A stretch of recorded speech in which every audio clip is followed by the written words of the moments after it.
जय श्री कृष्णा, राधे राधे। आज आप सब सुन रहे हैं अधिक मास महात्म्य के अध्याय 28 की पावन कथा। सर्वप्रथम भगवान का ध्यान करते हुए सभी बोले, ओम नमो भगवते वासुदेवाय नमो नमः। ओम श्री कृष्णाय नमो नमः। पिछले अध्याय की कथा में हमने सुना था, कंजूस ब्राह्मण जिसका नाम कैदर्य था, उसने अपने मित्र माली के साथ विश्वासघात किया और जिसके कारण उसके मृत्यु होने पर धर्मराज जी ने क्रोधित होकर उसे 1000 वर्ष तक बंदर की योनि प्रदान की और उससे कहा कि विश्वासघात का फल तुमको इसके बाद मिलेगा। अब इससे आगे की कथा आज सुन रहे हैं। श्री नारायण भगवान नारद जी को इस कथा को सुनाते हुए कहते हैं कि हे नारद, इसके बाद वह अत्यंत दुखों को भोगकर बंदर की योनि को प्राप्त हुआ। पापों का नाश करने वाला एक सरोवर था जो कि देवताओं को भी दुर्लभ मृग तीर्थ के नाम से विख्यात था। इसी सरोवर तीर्थ में वह ब्राह्मण फलों की चोरी के पाप से बंदर की योनि को प्राप्त हुआ। इतनी कथा सुनकर नारायण जी से नारद बोले, हे प्रभु, करोड़ों पापों से युक्त वह बंदर उस तीर्थ में कैसे बसता रहा? अर्थात उस पापी योनि बंदर ने ऋषियों को भी दुर्लभ उस परम तीर्थ को कैसे पाया? यह सुनकर नारायण बोले, हे नारद, चित्रकुंडल नाम वाला कोई वैश्य था। उसकी स्त्री का नाम था तारिका। इन दोनों के पुरुषोत्तम मास करते हुए पुरुषोत्तम मास चला गया, अर्थात उन दोनों ने पुरुषोत्तम मास को व्यतीत किया। पिछला दिन आने पर स्त्री के सहित चित्रकुंडल ने अत्यंत प्रसन्नता के साथ उद्यापन किया और उद्यापन कराने के निमित्त अपनी स्त्री के सहित वेद वेदांगों को जानने वाले ब्राह्मणों को उसने बुलाया।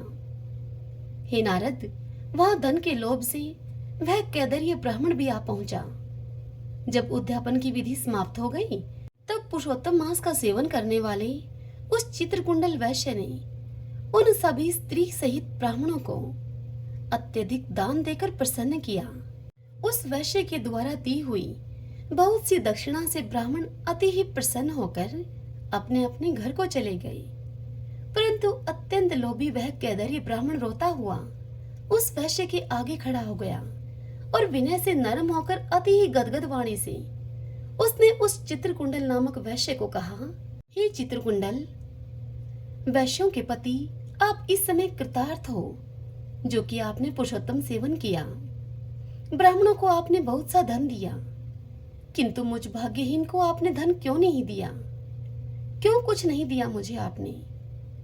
उस कैदर्य ब्राह्मण के ऐसे वचन सुनकर उस वैश्य ने कैदर्य को भी बहुत सा धन दे दिया।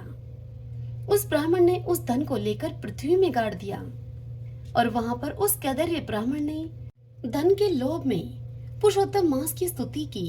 हे नारद, पुरुषोत्तम मास की पूजा को देखने के महात्म्य से तथा धन के लोभ से ही स्तुति करने मात्र से वह कैदर्य मृग तीर्थ को बंदर की योनि में प्राप्त हुआ। इतना सुनकर नारद जी बोले नारायण से, हे ब्राह्मण, शीतल जल वाला, घनी छाया वाला, मनोहर वृक्षों से शोभित उस वन में उसे रहने का क्या कारण था? यह सुनकर श्री नारायण नारद से बोले, हे नारद, जब श्री रामचंद्र जी ने समुद्र में पुल बांधकर रावण का वध कर दिया, तो रावण के मारे जाने से ब्रह्मा, शिव, इंद्र आदि सभी देवताओं ने प्रसन्न होकर श्री रामचंद्र जी को वर मांगने के लिए कहा। तो उस समय श्री रामचंद्र जी ने कहा कि हे देवताओं, यहाँ पर जो शूरवीर वानर राक्षसों के हाथों से मारे गए हैं, उनको शीघ्र ही आप जीवित कर दो। इतना सुनते ही देवताओं ने अमृत की वर्षा करके मृत वानरों को जीवित कर दिया। जीवित होकर सारे वानर जय जयकार कर उठे।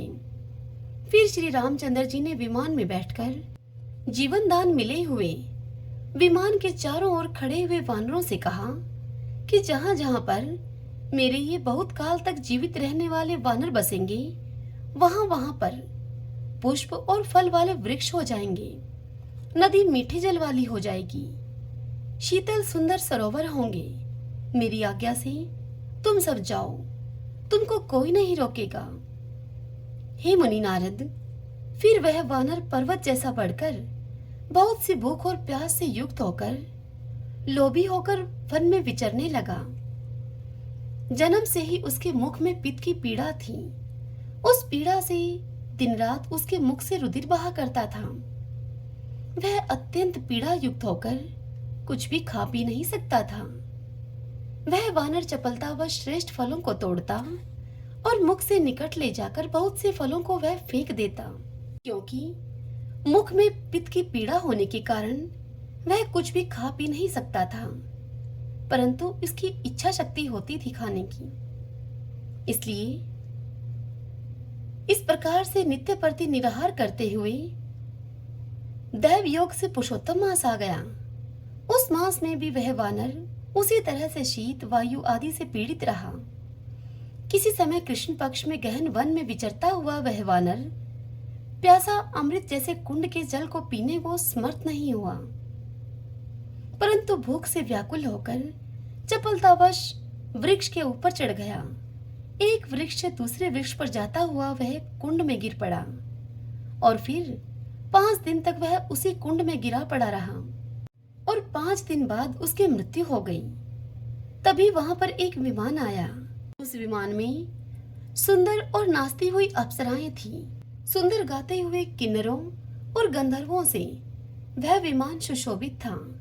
इस प्रकार सुंदर शरीर को धारण करके वह महाभाग वानर अपने शरीर को देखकर अत्यंत आश्चर्य को प्राप्त हुआ और कहने लगा कि मुझ महापापी को यह विमान का सुख, जो कि अत्यंत पुण्य करने वालों के लिए नियुक्त है, यह सुख मुझे कैसे मिला? मैंने तो कभी कोई सुकृत किया ही नहीं जिससे कि मैं श्री हरि के स्थान को प्राप्त हो सकूं। हरि ओम तत्सत। श्रीमन नारायण नारायण हरि हरि वज्मन नारायण नारायण हरि हरि। सभी बोलिए विष्णु भगवान की जय। आइए भक्तजनों, अब हम बद्रीनाथ के महात्म्य की कथा को सुनते हैं। सबसे पहले तो मैं आपसे क्षमा चाहूंगी, क्योंकि पिछले अध्याय में महादेव जी ने स्कंद जी को जो कथा सुनाई थी उसमें 2 शिलाओं का वर्णन करते हुए महादेव जी कहते हैं कि पहली शिला नारद शिला और दूसरी मार्कंडेय शिला। तो मैंने उस कथा में नारद शिला के स्थान पर नादर शिला आपसे कह दिया, मुझे आप क्षमा कीजिए। आइए अब आज की कथा सुनते हैं। आज की कथा में भगवान शंकर कार्तिकेय से गरुड़ शिला, वाराही शिला और नारद सिंही शिला की उत्पत्ति और उनकी महिमा का विस्तार पूर्वक वर्णन करेंगे। भगवान शिव कार्तिकेय से कहते हैं कि हे स्कंद, कश्यप जी से विंता के गर्भ से 2 महाबली और महापराक्रमी पुत्र हुए, जिनका नाम था गरुड़ और अरुण। इनमें से अरुण तो सूर्य के सारथी हुए और गरुड़ ने भगवान विष्णु का वाहन होने की अभिलाषा से बद्री क्षेत्र के दक्षिण भाग में गंधमादन के शिखर पर तपस्या प्रारंभ की।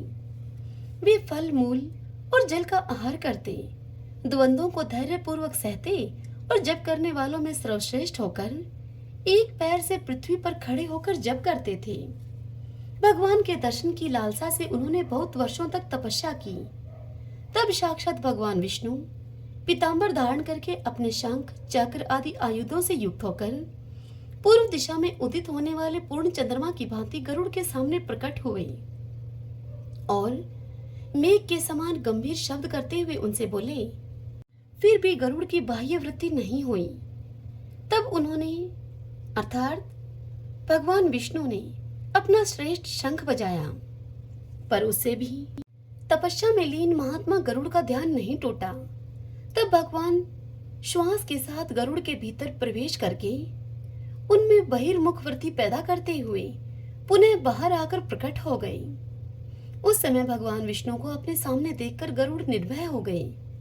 उनके संपूर्ण शरीर में रोमांच आया और उन्होंने हाथ जोड़कर भगवान की स्तुति प्रारंभ की। स्तुति करते हुए गरुड़ ने कहा कि हे भगवान, तीनों लोकों में निवास करने वाले हे देहधारियों का अंतःकरण आपका निवास स्थान है। आपकी जय हो, आपकी जय हो। आप अपने गुणों से समग्र पाप राशि का विनाश करते हैं। संपूर्ण देहवृंद आपके युगल चरणारविंदों की मनोहर सुगंध का अभिवंदन करते हैं। आप असंख्य शत्रुओं के समूह का विनाश करने वाले हैं। आपके सिंहासन पर जो कमल है वह प्रणाम करने वाले समस्त देवताओं और असुरों के अतिशय प्रकाशमान कोटि कोटि किरीटों से सुशोभित होता है। आप अपने भक्तों के हृदय में फैली हुई अज्ञान में अनंत अंधकार राशि का चंद्रमा की भांति निवारण करते हैं। आपके मनोहर चरण आध्यात्मिक, आदि दैविक और आदि भौतिक तीनों प्रकार के संताप समूह का अपहरण करने वाले हैं। संसार की उत्पत्ति, स्थिति और संहार रूपी लीला विलास से विलसित जो आपकी ब्रह्मा, विष्णु और शिव रूपी त्रिविध मूर्ति है, उसकी कीर्ति में प्रभा से संपूर्ण जगत समुदाय प्रकाशित होता है। ठीक उसी प्रकार जैसे कि सूर्य अपनी किरणों से समस्त विश्व को प्रकाशित करते हैं, आप अपने भगत जनों के हृदय कमल में भ्रमर की भांति शोभा पाते हैं। अपने ज्ञान में आई हुई संपूर्ण वेद विद्या से आपका मानस सदैव प्रकाशमान रहता है। जो मुनिजन आपके भक्त हैं वे आपके चरणों की सदा वंदना किया करते हैं तथा आपके चरण नखों के प्रक्षालन से प्रकट हुई गंगा के जल से अपने को पवित्र करने वाले देवता और मुनि आपके चरण रेणु को हृदय से प्रणाम करते हैं और उसी को आपकी प्रसन्नता का सार मानते हैं। हे जगदीश्वर, आपको नमस्कार है, नमस्कार है, जो 8 शक्तियों के साथ विराजमान हैं, जिनके गले में वनमाला शोभा दे रही है, जो पीतांबर और पुष्पों की माला से शोभायमान हैं, जिनके चरण कमल वन से सुशोभित होते हैं तथा जिनकी संपूर्ण इंद्रियां सतत सावधान रहती हैं। वे भगवान विष्णु मेरी रक्षा करें। चल अचल त्रिविध ताप की शांति के लिए जो चंद्रमा के समान हैं, दे दीप्यमान सूर्य के सदृश जिनकी कांति है, जिन्होंने एक होकर भी अनेक रूप धारण कर रखे हैं, वे परम बुद्धिमान श्रीहरि मेरी रक्षा करें। जो भक्तों के चिंतन के लिए नूतन अवतार रूप धारण किया करते हैं, वे वैदिक मार्ग में चलने वालों का अनेक प्रकार से हित किया करते हैं। जिन परमेश्वर की यही लोकहित साधन रीति है तथा जो समस्त गुणों से शोभा पाते हैं, प्रेम और भक्ति से संपन्न पुरुषों को ही जिनकी उपलब्धि होती है और अपने सेवकों को देखने मात्र से ही जिनके हृदय में करुणा उमड़ आती है, वे भगवान विष्णु समस्त संसार की रक्षा करें। ये ही भगवान अपने हाथ में दंड लेकर स्वेच्छाचारी मनुष्यों का यमराज की भांति शासन करते हैं और ये ही अपने बताए हुए नियमों में संलग्न रहने वाले महापुरुषों का पालन करने के लिए सदा अनुकूल बनकर शोभा पाते हैं। ये भगवान श्री हरि हमारे संपूर्ण दुखों का निवारण करने वाले हों। महात्मा गरुड़ के इस प्रकार स्तुति करने पर भगवान विष्णु ने वहां त्रिपत गामिनी गंगा को बुलाया। तब उस पर्वत के ऊपर साक्षात पंचमुखी गंगा प्रकट हुई। उन्हीं के जल से गरुड़ जी ने भगवान को पाद अर्घ्य दिया।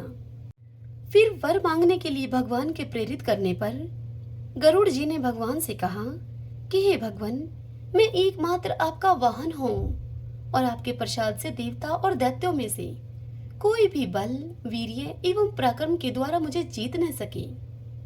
यह शिला मेरे नाम से विख्यात होकर समस्त पापों का अपहरण करने वाली हो तथा इसके स्मरण से मनुष्यों को कभी विषम जनित व्याधि न हो। तदंतर बहुत अच्छा कहकर भगवान विष्णु अंतर्ध्यान हो गए। भगवान महादेव की सुनाई हुई इतनी बात को सुनकर स्कंद जी ने कहा, हे भगवान, आप वाराही शिला का महात्म्य बतलाइए। तब भगवान शिव स्कंद से बोले, हे पुत्र, रसातल से पृथ्वी का उद्धार करके और युद्ध में हिरण्याक्ष नामक दैत्य को मारकर भगवान वाराह बद्री क्षेत्र में आए तथा प्रलय काल की समाप्ति तक वह वहीं पर बने रहे। वाराह जी ने शिला के रूप में वहीं पर निवास किया। स्कंद जी ने कहा, हे प्रभु, अब नारसिंह शिला का महात्म्य कहिए। तब भगवान शिव बोले कि हे स्कंद, भगवान नरसिंह अपने नखों के अग्रभाग से ही लीला पूर्वक हिरण्यकशिपु का वध करके प्रलय काल की अग्नि के समान उद्दीप्त दिखाई देने लगे। तब दयालु देवताओं ने आकर और दूर ही खड़े होकर लीला से अवतार विग्रह धारण करने वाले भगवान विष्णु का सत्वन किया। तब अपने तेज से समस्त देवताओं और असुरों को भी व्याप्त करने वाले भयानक पराक्रमी नरसिंह जी प्रसन्न होकर देवताओं से बोले, हे देवताओं, तुम लोग मुझसे कोई वर मांगो जो तुम्हारी शांति और सुख का एकमात्र साधन हो। उस समय देवताओं के स्वामी ब्रह्मा जी ने कहा, हे भगवान नरसिंह, आपका यह अत्यंत उग्र रूप समस्त देहधारियों को भयभीत करने वाला है, अतः इसको आप समेट लीजिए।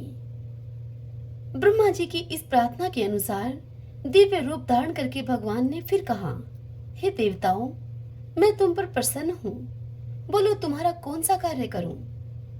तब देवता उनसे बोले, हमारा अभीष्ट वर यही है कि आप मन को प्रसन्न करने वाले परम शांत चतुर्भुज रूप से ही हमें दर्शन दिया करें। तब भगवान उन्हें दिव्य दृष्टि से देखकर विशालापुरी अर्थात बद्रिका आश्रम को चले गए। तदंतर देवताओं का भय शांत हो गया और उन्होंने जल के मध्य में विराजमान भगवान विष्णु का दर्शन, नमस्कार और परिक्रमा करके उन्हीं में अपना मन लगाकर अपने अपने लोक को प्रस्थान किया। तत्पश्चात अत्यंत भक्ति भाव से नर्म तपस्वी ऋषि आए और अत्यंत अद्भुत पराक्रम वाले भगवान नरसिंह का दर्शन करके उनकी वे सब इस प्रकार से स्तुति करने लगे। ऋषियों ने कहा, संपूर्ण विश्व के स्वामी हे जगदीश्वर, आपको नमस्कार है, नमस्कार है। विश्व को अभय प्रदान करने वाले हे विश्वमूर्ते, आप कृपा के समुद्र हैं, आपके चरण कमल सेवन करने योग्य तीर्थ रूप हैं। हे लक्ष्मीपति, हम पर दया कीजिए। भक्त की इच्छा के अनुसार विचित्र शरीर को धारण करने वाले हे विश्वमुख, हे विश्वभावन, आप प्रसन्न होइए। तब भगवान नरसिंह ने प्रसन्न होकर ऋषियों से कहा कि तुम वर मांगो। तब ऋषि उनसे बोले कि हे जगदीश्वर, यदि आप प्रसन्न हो तो कृपा करके कभी बद्री क्षेत्र का त्याग न करें, यही हमारा अभीष्ट वर है। तब भगवान ने एवं अस्तु कहकर उन सभी ऋषियों की प्रार्थना को स्वीकार कर लिया। उसके बाद सभी ऋषि अपने अपने आश्रम को चले गए और भगवान नरसिंह भी शिलारूप हो गए। जो 3 उपवास करके वहां भगवान नरसिंह के जप और ध्यान में तत्पर होता है, वह साक्षात नरसिंह रूपधारी भगवान का दर्शन पाता है। जो मनुष्य श्रद्धा पूर्वक इस प्रसंग को सुनता है और सुनाता है, वह सब पापों से मुक्त होकर बैकुंठ में निवास करता है। हरि ओम तत्सत। श्रीमन्नारायण नारायण हरि हरि, भजमन नारायण नारायण हरि हरि। श्री कृष्ण गोविंद हरे मुरारी, हे नाथ नारायण वासुदेव। श्री कृष्ण गोविंद हरे मुरारी, हे नाथ नारायण वासुदेव। श्री कृष्ण गोविंद हरे मुरारी, हे नाथ नारायण वासुदेव।